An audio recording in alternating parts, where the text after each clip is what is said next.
Welcome to Simplified UPSC by PPP, where we listen, learn, and grow together. 20वीं सदी की शुरुआत। सोचिए, एक ऐसा तूफानी दौर था जब दुनिया की पूरी बुनियाद ही हिल रही थी।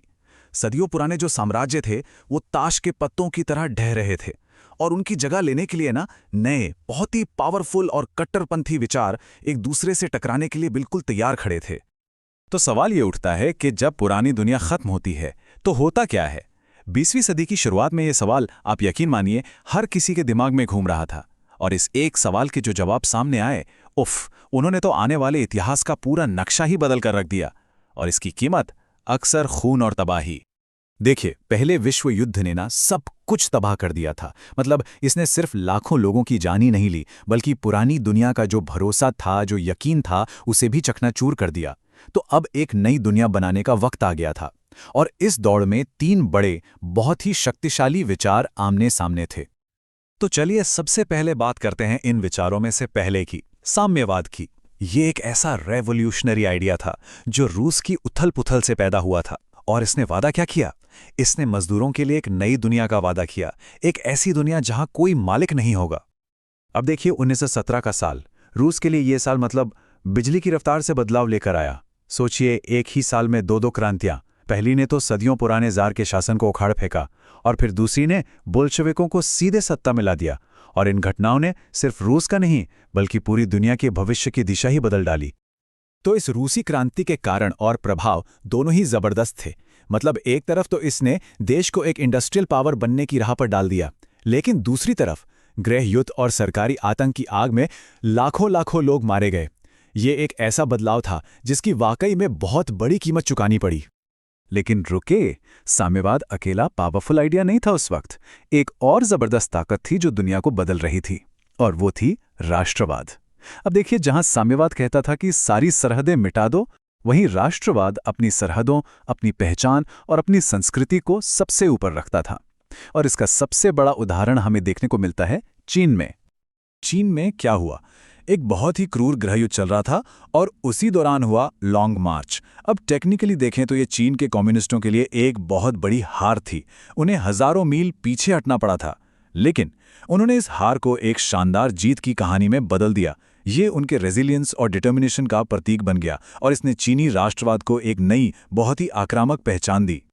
ये बात इस चीज का एक कमाल का उदाहरण है कि कैसे एक कहानी, सिर्फ एक कहानी, पूरे देश को एकजुट कर सकती है।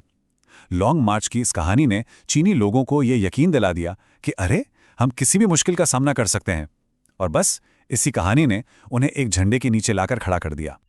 तो अब तक हमने क्या देखा? एक तरफ साम्यवाद है जो क्लास पर आधारित है, और दूसरी तरफ राष्ट्रवाद जो राष्ट्र पर। लेकिन इन दोनों को चलाने वाला इंजन क्या था? वो कौन सी चीज थी जो दोनों में कॉमन थी? वो था सरकार का एक बिल्कुल नया और सच कहूं तो खौफनाक रूप, अधिनायकवाद। मतलब टोटल कंट्रोल।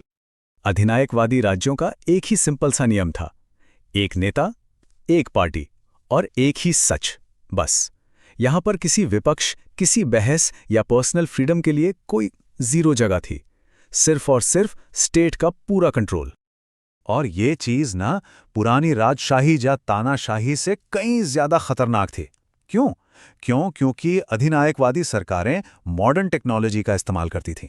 सोचिए, रेडियो और प्रोपेगेंडा का इस्तेमाल करके ये सरकारें अपने लोगों के जीवन के हर पहलू को कंट्रोल करती थीं, उनके विचारों से लेकर उनके कामों तक, सब कुछ। और फिर मैदान में आया फासीवाद। ये साम्यवाद का कट्टर दुश्मन था, नो डाउट।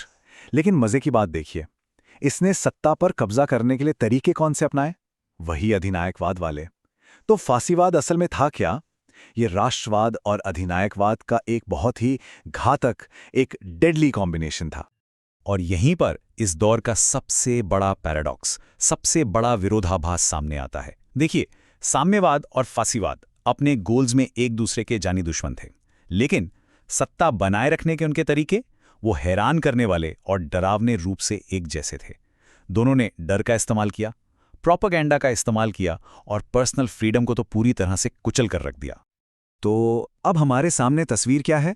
3 शक्तिशाली विचार, और तीनों ही पूरी दुनिया को अपने हिसाब से ढालना चाहते थे।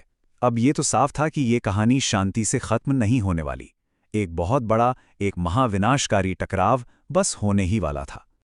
एक तरफ था साम्यवाद, जो एक बेहतर दुनिया का सपना दिखा रहा था, मजदूरों के लिए एक स्वर्ग, एक ऐसी दुनिया जहां सब बराबर हों। और ये एक ऐसा आइडिया था जिसने दुनिया भर के दबे कुचले लोगों को अपनी ओर खींचा, उन्हें इंस्पायर किया। और दूसरी तरफ था फासीवाद, जो राष्ट्रीय गौरव का वादा कर रहा था। ये एक ऐसा विचार था जो एक देश को दूसरे से ऊपर रखता था, और इसका सीधा सीधा मतलब क्या था? युद्ध और कब्जा। लेकिन दोनों में एक चीज कॉमन थी।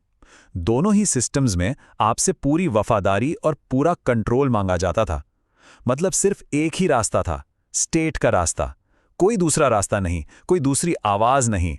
तो जब हालात ऐसे हों तो टकराव तो होना ही था, ये इनएविटेबल था। और इसीलिए दुनिया एक और महायुद्ध के मुहाने पर आ खड़ी हुई थी। एक ऐसा युद्ध जो पहले से कहीं ज्यादा भयानक और विनाशकारी होने वाला था। तो आखिर में सवाल यही बचता है कि हम इस सबसे सीखते क्या हैं? जब भी कोई नया विचार टोटल कंट्रोल की मांग करता है, तो क्या उसका अंजाम हमेशा टकराव ही होता है? क्या इतिहास खुद को दोहराता है? क्या हम आज भी 100 साल बाद उन्हीं खतरनाक विचारों से नहीं जूझ रहे?